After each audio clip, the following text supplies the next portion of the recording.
近日，美国国务卿布林肯就南海仲裁案所谓裁决出台5周年发表声明，称一旦菲律宾军队在该地区受到攻击，将触发美菲共同防御条约。基于规则的海洋秩序正在南海受到更多的威胁，中方若继续恐吓或者胁迫东南亚其他国家，将威胁南海这条关键的安全通道的航行自由。布林肯在声明中要求中国立即停止挑衅行为，遵守国际法。海洋仲裁案5周年之际，美国再次跳出来作妖，这并不令人意外。但该国强调美菲共同防御条约，或许是以航行自由为幌子，向中国祭出一支毒箭。第一，美国此举就是在给菲律宾当局痛下杀手。要知道，菲律宾是美国在南海非常重要的一个支撑点，可由于杜特尔特的态度，以至于让美菲军队互访协议接连被搁置。在此背景下，美国不仅没有办法在菲律宾获得更多的军事基地，就连保持在菲律宾的军事存在都面临挑战。因此，美国在这个时候祭出南海仲裁案和美菲共同防御条约，说白了就是对杜特尔特釜底抽薪，用这种方式逼迫杜特尔特，使其重新启动美菲军队互访协议。当然，这其中也不免在给菲律宾国内亲美派一个神助攻，助他们在明年的菲律宾大选中获得更多的支持。美国在做两手准备，一旦杜特尔特对此不为所动，美国便会以南海仲裁案以及美菲共同防御条约为由，全力辅助菲律宾国内亲美派上台。由此可见，布林肯的声明无异于是在将美菲盟友的共同防御条约扩大到了南海范畴，给该地区马上一个火药桶。第二，美国这段时间以来接连派出军舰、军机闯入南海，在该地区的军事活动日益频繁。虽说这会导致南海局势紧张，但随着时间的推移，军舰、军机进入南海逐渐常态化，反而会让该地区风波渐平。面对这样的局面，美国不得不跳出来重新挑起新的战火，给包括菲律宾在内的其他存在争端的东南海国家撑腰，暗示他们可以肆无忌惮地在南海搞事情，美国会在身后当其坚强的后盾。从这也就能够明显看出，美国祭出这一招是经过周密筹划的。要知道，这一招不仅狠毒，而且影响颇大，在严重挑衅的同时，亦考验我方智商。想用一招致命中国，美国想的倒是挺美。且不说南海仲裁案违背国家原则，违反联合国海洋法公约和国际法，等同于废纸一张。仅从菲律宾来说，如此明显的阴谋，杜特尔特真的会上当吗？前有阿富汗被抛弃，利比亚、伊拉克、叙利亚被打残，后有乌克兰走投无路，傻子才会做美国的马前卒。最近阿富汗局势越来越向塔利班倾斜，随着美军的陆续撤出，塔利班获得的阿富汗土地也越来越多。针对目前阿富汗复杂的局势，各国也纷纷撤回使团。印度也在最近宣布关闭了驻阿富汗使馆，撤回相关人员。但是根据外媒报道，印度此番行动很可能是为了下一步出兵阿富汗做准备。据印度时报11日爆料，阿富汗当局近期呼吁国际社会对阿富汗提供支援，对抗塔利班的进攻，其中印度就是理想的对象。对于阿富汗的请求，一向骄傲的印度人自然不会坐视不理。据印度时报报道，印度一直想进军阿富汗，并且声称印度拥有强大的陆军，只需20万陆军就可以帮阿富汗解决问题。其实，如果真的能够拿下阿富汗，对印度在战略上有着极大的益处。目前，印度在南亚地区虽然号称南亚第一，却一直被中国与巴基斯坦包围，陆军根本走不出去。一旦阿富汗倒向印度，那么印度就将打破目前的局势。而且，一旦塔利班组织掌握了阿富汗，对印度也不是好事。塔利班与巴基斯坦关系一向不错，对印度反而持敌视态度。一旦塔利班掌握了阿富汗，很可能在克什米尔地区联合巴基斯坦共同对抗印度。综上两点，印度其实早就想插手阿富汗地区事务，但是对于印度媒体的这种想法，国际上大多人都是抱着看笑话的态度。毕竟以印度目前的实力，很难进入阿富汗。强如当年的苏联也深陷阿富汗10年时间无法取胜，并且当时为了保护后勤补给线，不惜出动大量陆航部队与装甲部队来24小时巡逻。再以美军举例，美军20年时间在阿富汗失去了2000多人，砸了万亿美元，都没有彻底打败塔利班，最后无奈撤军。阿富汗帝国坟场的名头真的是靠实力打出来的。印度想在阿富汗展现帝国风采不切实际。外国网友认为，印度一旦进军阿富汗，以印度军队的实力，很难阻止塔利班对印度后勤补给线的袭击。到时候，印度后勤部队将会被塔利班打成筛子，印度将会深陷阿富汗无法脱身。届时巴基斯坦很可能对塔利班进行支援，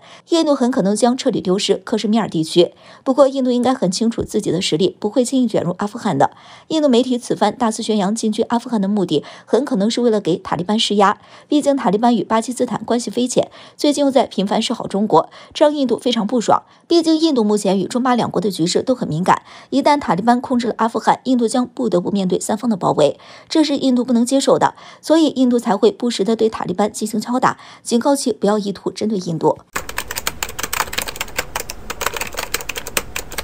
美国为了保住自己在全球行使的霸权，对中国不断打压。拜登上台以来，就想方设法对中国进行干扰和制裁，但是在这样的情形下，美国却忘了自己国内的局势。不过，美国前国务卿基辛格很快就看出了这点，开始对中国说好话，想为美国求情。据相关媒体介绍，美国国际关系专家、前国务卿基辛格在开始对中国表示友好。近日，他在出席的50周年美访华纪念活动会上表示，如今的中美关系到了紧张之际，这比1971年中美建交时期更为关键。中美两国以大国的身份已经站在了国际舞台上，所以两国应该建立更友好的国际合作关系，而不是产生越来越多的分歧。基辛格称，美国在目前处理与中国关系的方式欠妥，美国必须承认中国一直以来一个中国的原则，这是中美建立新型合作关系的重要基础。所以说，如果要处理好这件事，中美两国的矛盾关系便会迎刃而解。有相关分析人士认为，基辛格此刻替中国说话，为美国求情，必定有所顾忌。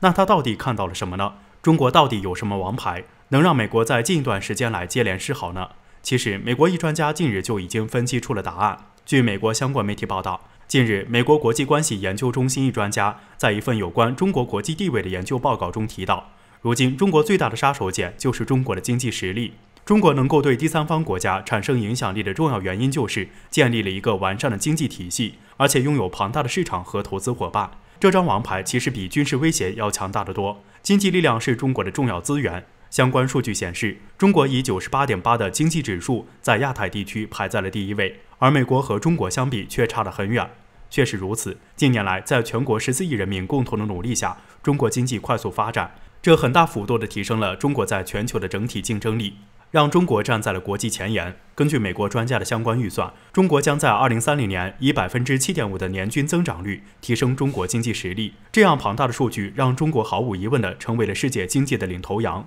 而这也正是美国所害怕的。跟中国相比，美国正处于一个经济逐步衰落的时期，因此这对美国来说威胁还是比较大的。只有选择和中国合作，才能保持国内的经济更顺利的发展。总而言之，中国应该借此优势，不忘初心，坚持走下去，保持长远稳定的发展，中国的未来必定能够发光发亮，越来越强大。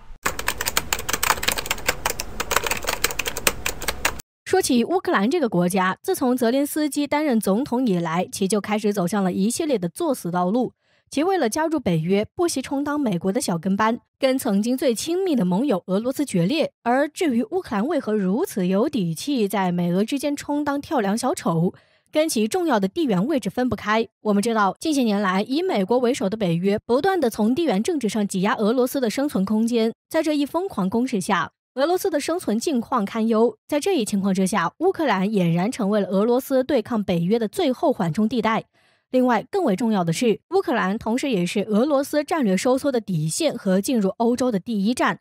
毫不夸张地说，在某种程度上，乌克兰决定了俄罗斯在整个世界上最终所能达到的高度。反过来说，乌克兰对于美国而言同样重要。一旦拉拢了乌克兰，那么其将成为美国对抗俄罗斯的重要筹码。从此前的一系列消息来看，乌克兰或许在美俄之间选择了倒向美国。更为重要的是，乌克兰在跟美国越走越近的同时，也在不断地挑战中国的威严。其中，收购马达西奇事件就是让国人一直愤愤不平。在成功前的最后一刻，乌克兰突然反悔，不仅让中方损失惨重，甚至还在国际上公然反咬中国一口。可以说，乌克兰这样的做法简直是无耻至极。但是，最新爆出的一则消息已经很好地说明了乌克兰已经后悔了。日前，相关的媒体报道称，中国和乌克兰签署了一项基础设施协议。与此同时，根据数据统计资料显示，在过去的2年之中，中国企业在乌克兰进行的基建项目总额已经达到了20亿美元。而如今，这一协议的签署似乎更加强烈地向外界表明，乌克兰想要示好中国，加强同中国合作的意愿。而对于这样一个信号，外界也直呼令人意外。与此同时，更加令人关注的是，对于这次合作，难道中国不担心乌克兰再次翻脸不认账吗？很大程度上，现如今的局势已经让中国无需再担心这样的事情，因为乌克兰再想同中国翻脸，就真的没救了。这并非是空口无凭，而是对于现在的乌克兰而言，同中国合作是唯一能救乌克兰的方式。可见，如果这次签署协议之后，乌克兰再想翻脸，那就是自绝后路。想必乌克兰再蠢也不会蠢到拿自己的国运开玩笑吧。